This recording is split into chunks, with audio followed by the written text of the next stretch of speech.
जी की जय, आर्यिका संघ की जय। माता जी थोड़ा माइक से आपका गला वगैरह तो प्रॉब्लम नहीं है, ठीक है? और बड़ा आवाज थोड़ी आचार्य कुंद स्वामी के ऋण साधन पर परम पूज्य गुरुदेव गणाचार्य शिवराज सर्व जी महाराज द्वारा लिखी गई रत्नात्रय वर्धनी टीका का हम सभी यहाँ श्रवण कर रहे हैं। उस रत्नात्रय वर्धनी टीका में आचार्य भगवान 5वें नंबर की गाथा की टीका में यहाँ पर सम्यक दृष्टि के लक्षणों का यहाँ पर व्याख्यान कर रहे हैं। यहाँ पर कहा गया था सम्यक दर्शन होता है, उसके साथ साथ सम्यक ज्ञान भी युगपत होते हैं और युगपत होते हैं। और जैसे ही जीव के सम्यक दर्शन आता है तो कहा गया उसकी मानसिक विचार धारणाओं में भी अंतर आता है।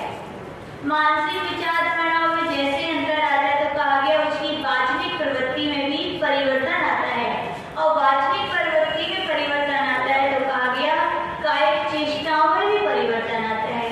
और सही मायने में कहें श्रेष्ठ मन, श्रेष्ठ वचन और श्रेष्ठ काय की चेष्टाएं एक श्रेष्ठ चारित्र का निर्माण करती है। किसका निर्माण करती है? श्रेष्ठ चारित्र का निर्माण करती है। चारित्र यदि निर्मल हो जाए तो कहा जाता है तीन लोक में व्यक्ति पूज्य हो जाता है।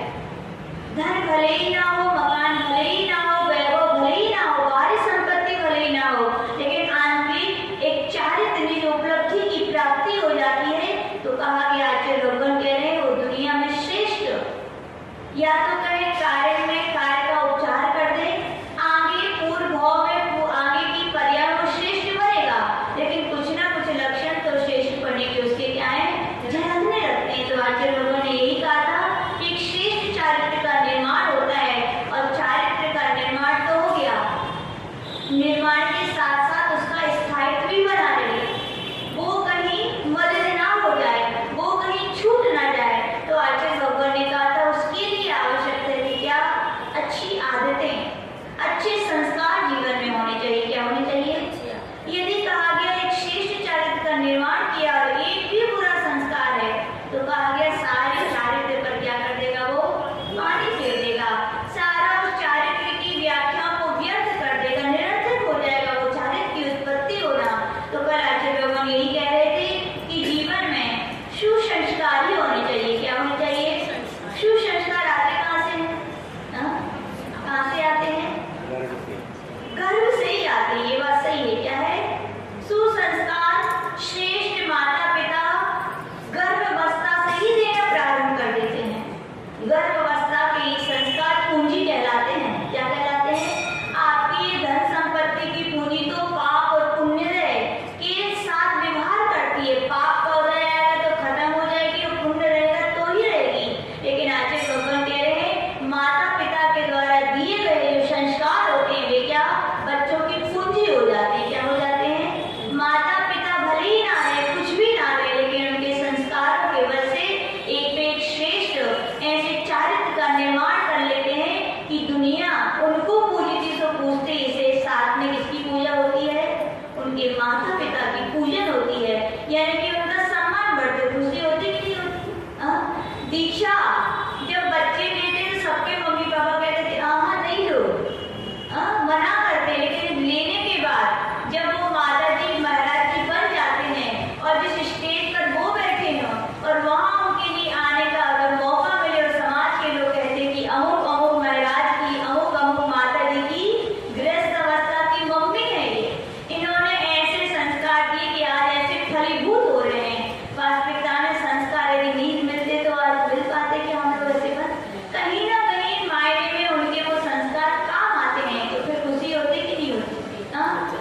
कितनी खुशी होती है। वो छिपा नहीं पाते हैं, छिपाना तो चाहते हैं दुनिया के लिए, क्योंकि ये भी देखते हैं कितने साल बीत जाते हैं तो भी वो मम्मी पापा जब भी आते रोते फिरते हैं।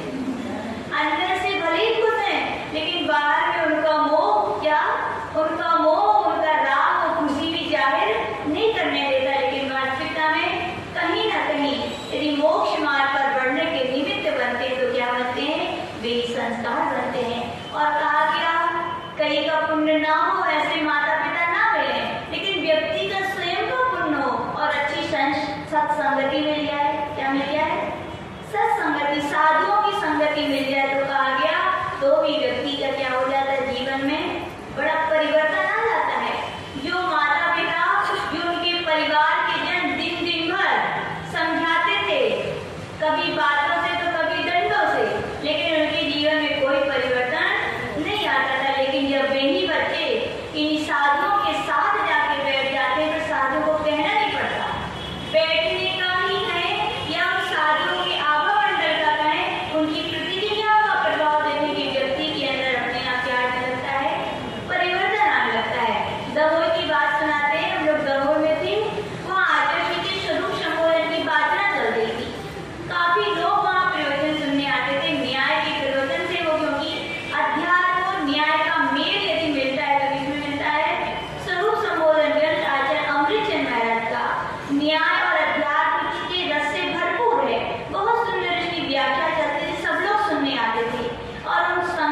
यानी कि संस्कार यदि आते हैं तो किससे आते हैं?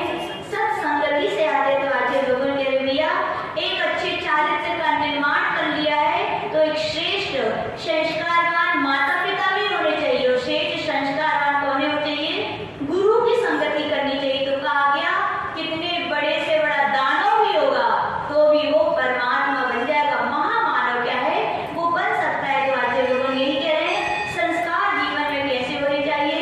श्रेष्ठ और किससे मिलते हैं? गुरुओं से। देखो आचार्य जी बताते हैं रावण भी था और राम भी थे। जितना ज्ञान, जितनी विद्या, जितना ऐश्वर्य राम के पास था तो उतना रावण के पास भी था, लेकिन बस कमी थी तो क्या थी? राम के गुरु थे और रावण के कोई गुरु समझाने वाला नहीं था। कौन नहीं था?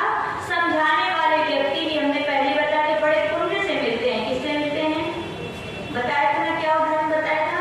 जब तत्काल सूत्र का चौथा अध्याय पढ़ा गया, चौथे अध्याय में 4 प्रकार के देव होते हैं। कौन कौन से होते हैं? भवनवासी, बैंकर, ज्योतिष और वैमानिक। नहीं, ज्योतिष और बैंकर, वैमानिक, भवनवासी, बैंकर और ज्योतिषी, ये 4 प्रकार के देव होते हैं। तो वहाँ पे कहा गया 4 प्रकार के देवों में 10-10 प्रकार के विभाग होते हैं। कोई इंद्र होता है, कोई सामान्य होता है, कोई ट्रांसलेट होता है, कोई लोकपाल होता है, कोई पाश। सारे देवों के 10 प्रकार के विभाग वहाँ पर विभाजन किए गए। लेकिन अगले सूत्र में कहा गया क्या? ट्रांसलेट, लोकपाल, वर्ज्या, बैंकर, ज्योतिष का 10 प्रकार की जो इंद्रों की व्यवस्थाएं हैं वो कहाँ है? बोले वैमानिकों में है और भवनवासियों में है। बैंकर और ज्योतिषों में जो ट्रांसलेट और लोकपाल नहीं होते। तो वहाँ पे पूछा गया ऐसा क्यों नहीं है? तो वहाँ पर श्लोक वार्तिक ग्रंथ में आचार्य श्री विद्यानंद जी महाराज वहाँ पर स्पष्ट लिख रहे हैं क्या? पुण्या भावा। क्या लिख रहे हैं? पुण्य का उदय नहीं है इनके, क्योंकि समझा ट्रांसलेट यानी कौन? जो माता पिता गुरुजन की तरह होते हैं, जो हमारे लिए मार्ग निर्देशन करते हैं भैया ये अच्छा है, ये खराब है। ये जो मिलना किसकी वजह से होते हैं? पुण्य की वजह से मिलते हैं कि हमें कोई समझाने वाला मिले। और कहा गया लोकपाल यानी हमारे शरीर की रक्षा कर सके। किससे मिलते हैं? पुण्य से मिलते हैं। तो आचार्य भगवान कह रहे क्या? पुण्या भावा। ज्योतिषियों का और बैंकर देवों का इतना पुण्य नहीं है कि उनके लिए त्राष्ट्रित जाति के और लोकपाल जाति के देव मिले, क्योंकि उनकी रक्षा और उनको उपदेश देने का उनका पुण्य नहीं। और अपना क्या है? कितना बड़ा पुण्य है कि अपने लिए ऐसे बचपन से धर्म के संस्कार देने वाले माता पिता मिले। ठीक है, माता पिता की भले ही न सुने, लेकिन पुण्योदय इतना आया, माता पिता के भी संस्कार फालतू नहीं जाते। कई लोग मम्मी पापा क्या सोचते हैं? क्यों कहे, वो सुनते तो हमारी एक नहीं है। नहीं, आप तो कहो। क्या है डॉक्टर का काम? क्या है? इंजेक्शन लगाते रहो। अब असर कितना किसमें पड़े उसकी कमी है साथ, लेकिन अपना अपना काम तो अपने लिए करते रहना चाहिए। और वे माता पिता के संस्कार उस समय भले ही काम ना है, उस समय भले ही बच्चे ना सुने, लेकिन उनका जीवन जब जैसे ऊंचाइयों की ओर उठता है तो उनकी भी बात में याद आती है कि आज हम उठे हैं तो किसने उठे हैं? मम्मी पापा के कारण उठे हैं। उन्होंने भले ही हमें डांट फटकारा कुछ भी किया, लेकिन आज संस्कार काम में आ रहे तो किनकी आ रहे हैं? उनकी आ रहे हैं। वे यदि हमें साधुओं के पास जाने की प्रेरणा नहीं देते, वे यदि नहीं कहते कि जाओ बेटा, वे जबरदस्ती नहीं भेजते तो हम क्या इतने बड़े ऊंचे बन पाते? तो आचार्य भगवान कह रहे हैं संस्कार आते तो किससे आते हैं? सुसंस्कारवान व्यक्तियों की संगति करने से क्या संस्कार आते हैं। वे संगति यदि कुसंगतिवान व्यक्ति मिल जाए तो सारे चारित्र पर भी क्या पानी फिर जाता है। कितना भी फिर आपके वचन अच्छे विचार हो, कितना भी आप वचनों से अच्छा बोलते हो, कितनी भी आपकी कार्य की चेष्टाएं अच्छी हैं, अच्छे चारित्र का आपने निर्माण कर लिया, फिर भी एक बुरी आदत ने रावण की तरह इतना अपयश फैला देती है कि कोई आपका व्यक्ति पर नाम लेना भी पसंद नहीं करता। तो आचार्य भगवान कह रहे हैं ऐसी बुरी आदतें ही क्या कहलाती है? व्यसन कहलाती है। क्या कहलाती है? व्यसन, जो हमारे लिए कल हमने बताया था शौक से मौत की ओर ले जाती है। व्यसन क्या है? शौक। पहले व्यसन शौक भी तो करते हैं। किसी को बीड़ी पीते देखा, देख तो लो कैसा लगा, देखे में कहा जा रहे हैं छिप छिप के। तम्बाकू किसी को खाते देखा, बच्चे देखते पापा पुड़िया खोलते और बड़े एक्शन से खाते हैं।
तम्बाकू की केवल स्मेल का। बोले आई कहाँ से तम्बाकू उसके पास? बोले उनके दादाजी थे, 2-2 घंटे तक लिए रहे, मुंह में क्या भरे थे, इतना खाते थे, बोलते थे सोते हुए बोले मेरे मुंह से तम्बाकू निकलता नहीं है, इतना तम्बाकू खाते थे। जब उनके लिए पता चला कि मेरे इकलौते बेटे के बेटे मेरे तम्बाकू से ऐसा हुआ है, वो तो भगवान के सामने गिड़गिड़ाने रोने लगे, भगवान इसको बचा लो, नहीं तो मैं अपने आप को कभी बोले मैं तम्बाकू जिंदगी भर त्याग कर दूंगा। अब बोल रहे हैं, क्या बोल रहे हैं तम्बाकू? जब वो बेटे का बेटा मौत की कगार पे खड़ा है, तब उन्हें लगा कि मुझे क्या कर देना चाहिए। कभी आशीष जी पूछते हैं, सोचिए आप खाते हो, आपकी बीवी, आपके परिवार के लोग आपके साथ रहते हैं, कैसे उनको क्या खाने की आदत है? कई बार स्त्रियों को भी कैंसर हो जाते, कैसे होते बताओ? इसी के संगति से बच्चे नहीं खाते, लेकिन बच्चों को भी छोटी सी अवस्था में कैंसर क्यों हो जाते हैं? क्योंकि वैसा खाने वाले व्यक्ति उनके साथ रहते, उसका क्या पड़ता है, इफेक्ट पड़ता है।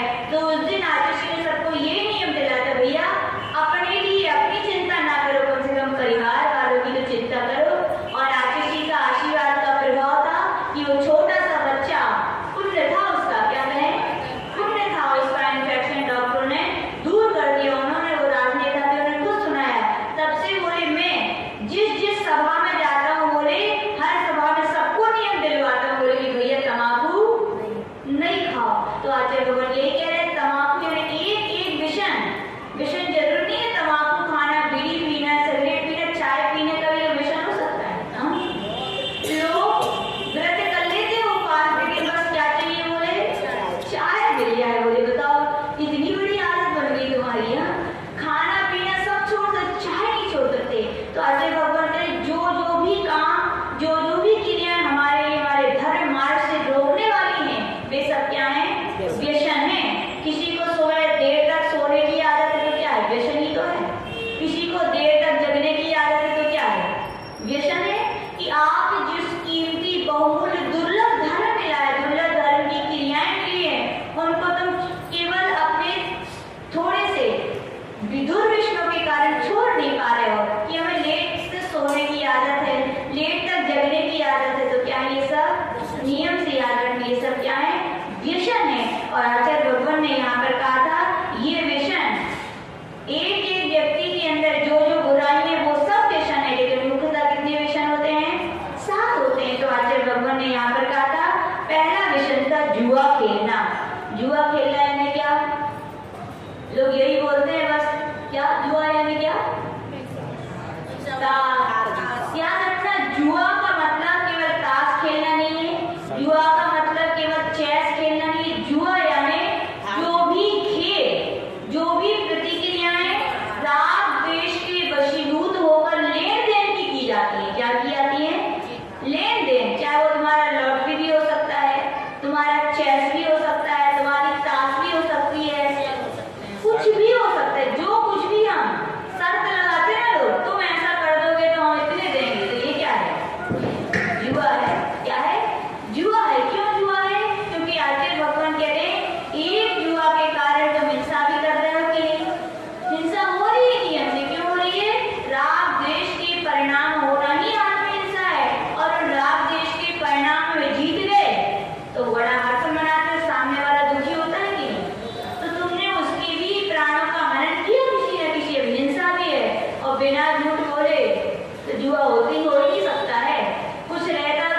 ये सब क्या चीजें होती हैं, इसलिए उनको क्या कहा गया, मांस कहा गया। कई लोग बोलते हैं कि माता जी पका लो, अरे भैया मांस तो क्या है, मांस है।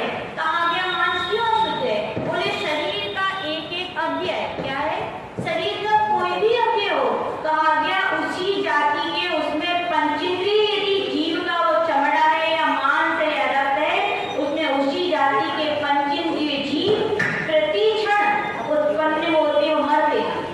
क्या चमड़ा पर क्यों नहीं पहनते, किसी भी गाय का चमड़ा पर इसलिए नहीं पहनते, उसका यही रीजन है क्या है कि उस गाय के चमड़े में प्रति समय उस गाय के ही जाति के पंचेंद्रिय जाति के और गाय के ही आकार के सम्मोचन जीव असंख्यात प्रति क्षण उत्पन्न हो रहे हैं, प्रति क्षण क्या है, मर रहे हैं। इसीलिए पर चमड़ा नहीं छूते तो मांस के लो, चाहे किसी का रक्त हो, चाहे कुछ भी हो, कोई भी अवयव हो, तो कहा गया वो क्या मांस संज्ञा। मांस खाने में कौन प्रसिद्ध हुआ, कौन प्रसिद्ध हुआ, बक राजा। कौन हुआ, कहानी सुनी होगी कि नहीं, एक बक राजा था, राजकुमार था, पहले तो क्या था, राजकुमार था।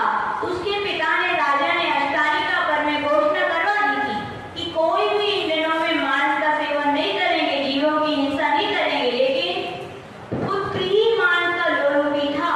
कौन था, पुत्र ही। तो जैसे तैसे क्या हुआ, उसने मांस को खाने के लिए अपने रसोइये के लिए कहा। किसके लिए कहा, रसोइये के लिए कि मांस तुम्हें लानी पड़ेगा।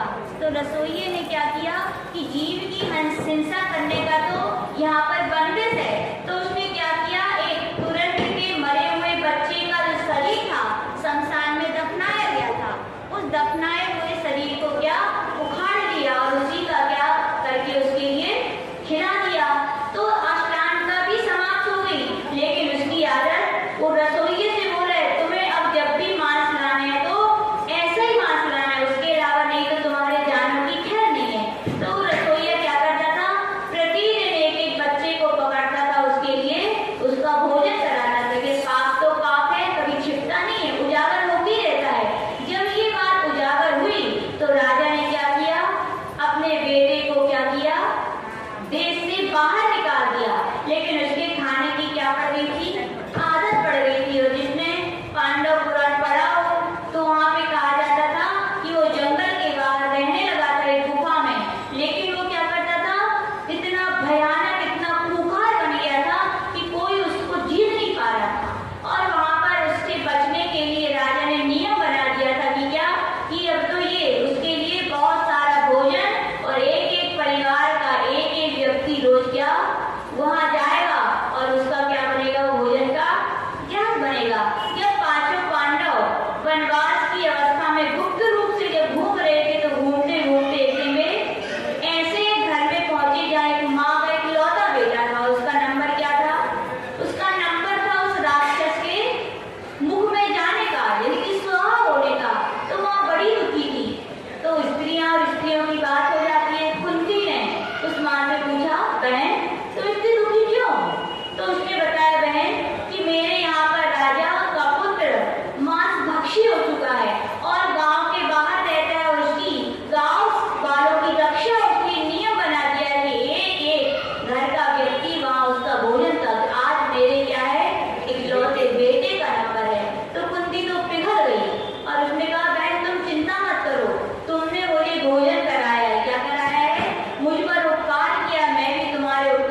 नहीं खाते।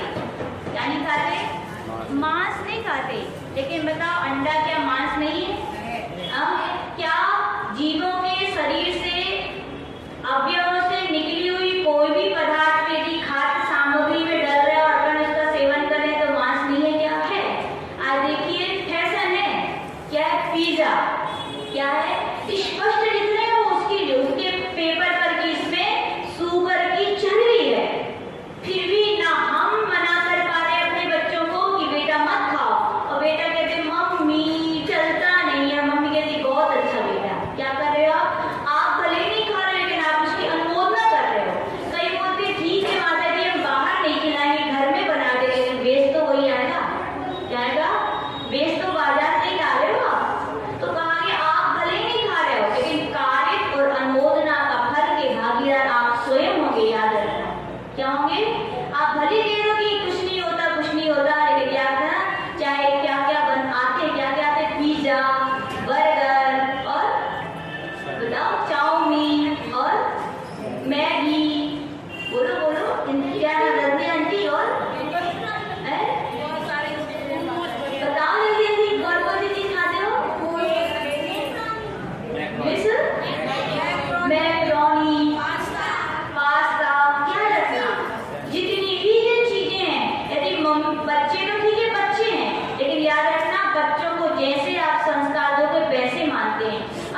नहीं तो ठीक है, वो जाएंगे तो आप भी जाइए संगे।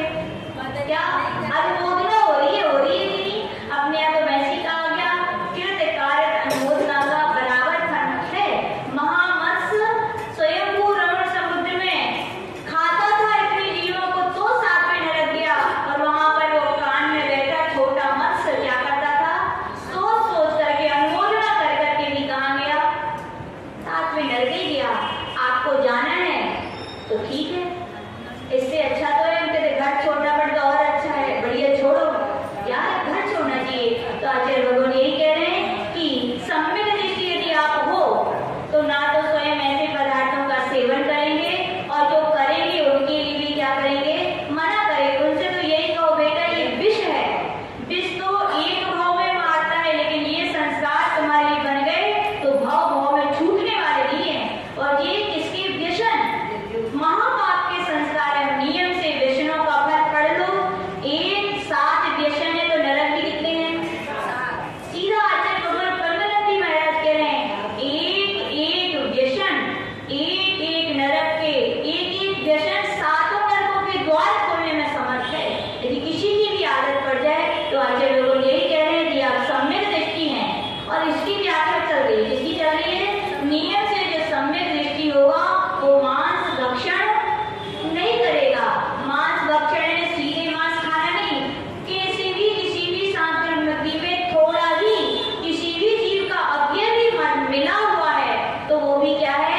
मांसी संज्ञा, उसका जो सेवन करेंगे नियम से। वे पहली बात तो सम्यक दृष्टि नहीं है, और सम्यक दृष्टि नहीं है, जीवों का हनन कर रहे हो, करवा रहे हो, अनुमोदना कर रहे हो, तो नियम से क्या ये नरक के द्वार करेंगे। तो आज लोग यही कह रहे हैं कि यहाँ पर अपने लिए किसी भी प्रकार से मांस का भक्षण करना श्रेष्ठ नहीं है। जो परम पूज्य